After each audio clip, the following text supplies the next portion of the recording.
How do you make the contractors fall back in line? What kind of plan is that to not intimidate or fear, but to get these contractors back to the agreement and following the rules on these job sites? I always see it as one man, one person in a corner office isn't going to change the local by himself.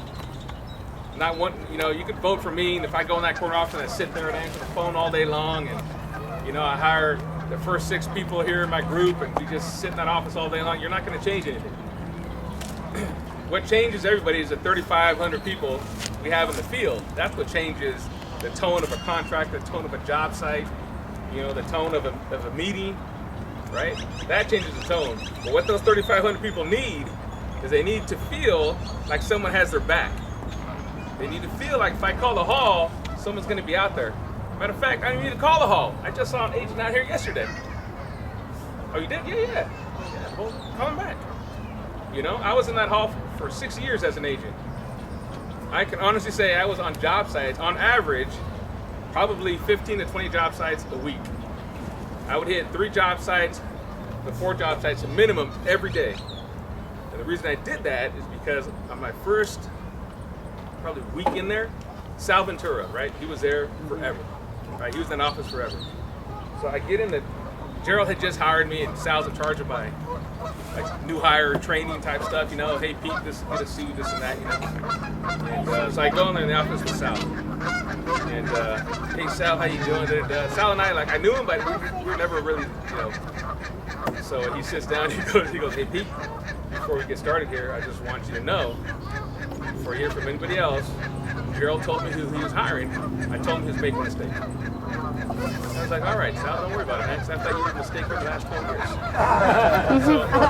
And it's just, and that's kind of, I'll never be short of words, right? I'll always come back and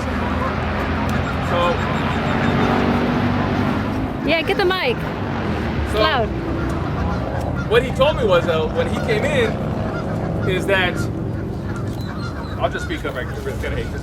So, I'll speak up. That Sal told me that he was told that he had to hit 1 job site a day. And he made it his point to hit 1 job site a day. And he did. He did 1 job site every day for years and years until he roles changed. He was no longer a dispatching agent. He was now your assistant business manager, and you deal with a lot more different scenarios. But he hit on average he goes, Pete, some days I'd be on 6 jobs. He goes, but I guarantee there wasn't a day in that office where I didn't hit 1 job a day. So, I was, 36, 37 or something like that. And I was like, well, man, if that dude can hit 1, motherfucker, I'll hit 3. And that was kind of my mentality. That if Sal could do it, that sucker doesn't even think I'm right for the job, I'll hit 3. And that's what I did. And it was never a problem doing that. Because you go out there, and you don't go out there to bust anyone's balls or go ride the contractor. You go out there to say hi, to let them know, hey, when something does come up, give me a call. Just call the hall, man. Somebody will come out. The first 6-7 months I was in that hall, there was literally people running from you. They're hiding. And you're their representative, right? And they're hiding because they weren't used to the fact that the hall's coming out every day. So in the beginning, it was myself, 2-3 other agents, and we'd game plan. We'd go into dispatch in the morning, see where the jobs were at, go through the list of jobs for the previous week, see where everyone dispatched to, and that's what I'd hit. All right, well, they took 4 calls here, they took 6 calls here, they took 2 calls there. Give them a week to get things in order, and then I'd show up. Hey guys, how's it going? Guys ignore you at first. You start showing up job sites and they see you 2-3 contractors down the line. They see you a month or 2 later. Hey, what's up, man? I said on the last job site. Well, good seeing you, man. Good seeing you. And it's more of a culture change than it is going out there and cracking the whip on the contractor. Sometimes you need to, right? Sometimes you got to do that. But other times it's just going out there and being seen. Because you're out there being seen, and hey, did you see the agent came out the other day? I don't even like that guy. Yeah, I know, man. He's from the hall, man. He came out. 6 months later, you see him again. 2 months later, you see him again. Create that culture where the hall isn't just some person sitting in the corner office. They're out there, they're among you, they're talking to you, they're accessible. That's how you change a local. with the 3,500 people being comfortable enough to speak up and stand up and say something. Right now, a lot of people are scared to say something. They still feel like they're by themselves. I've been that one-man layoff. I've been the guy that says stuff.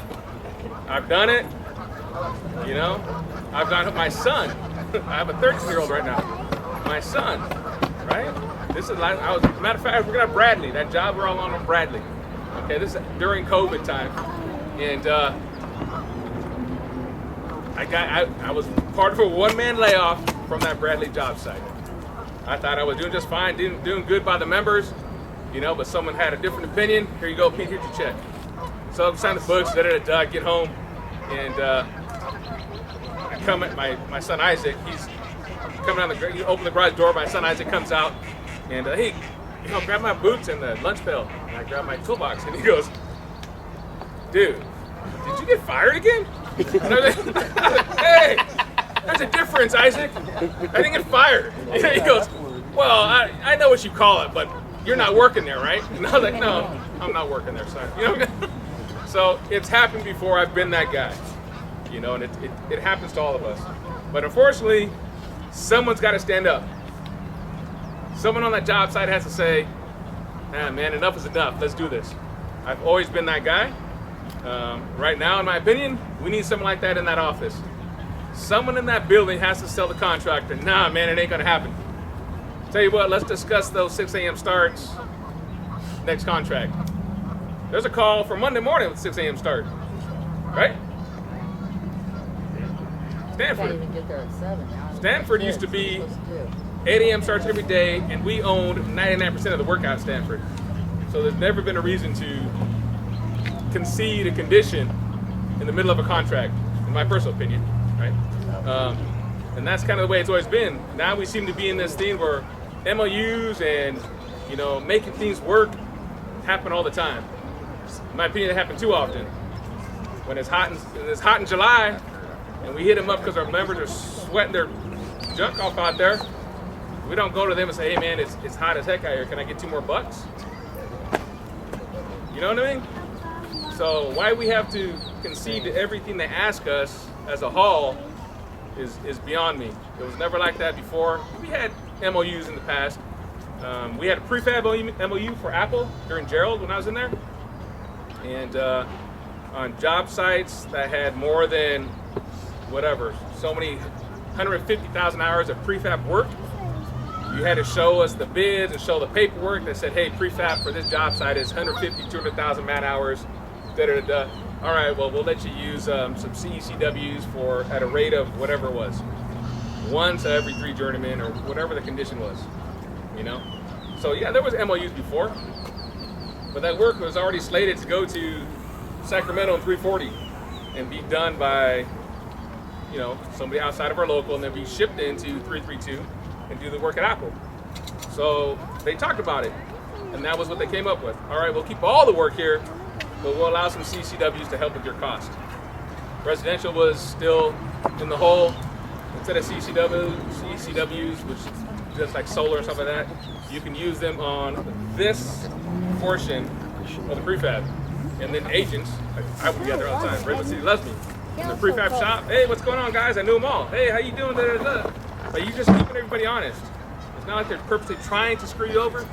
But if I see Barry and he's finished, and I know that, you know, Chris over there needs a hand, hey man, go help him out. You know, go help him out. Hey, go help out Jason, you know.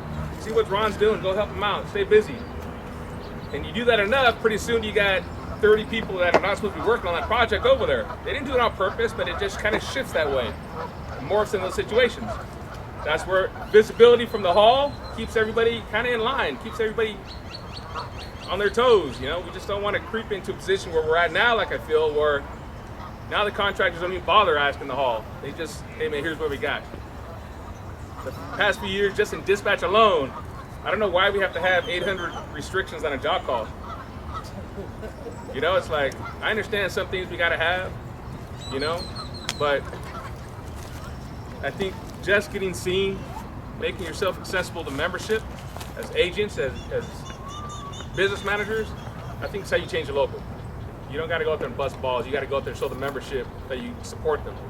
And membership will stand up as long as they know someone has their back.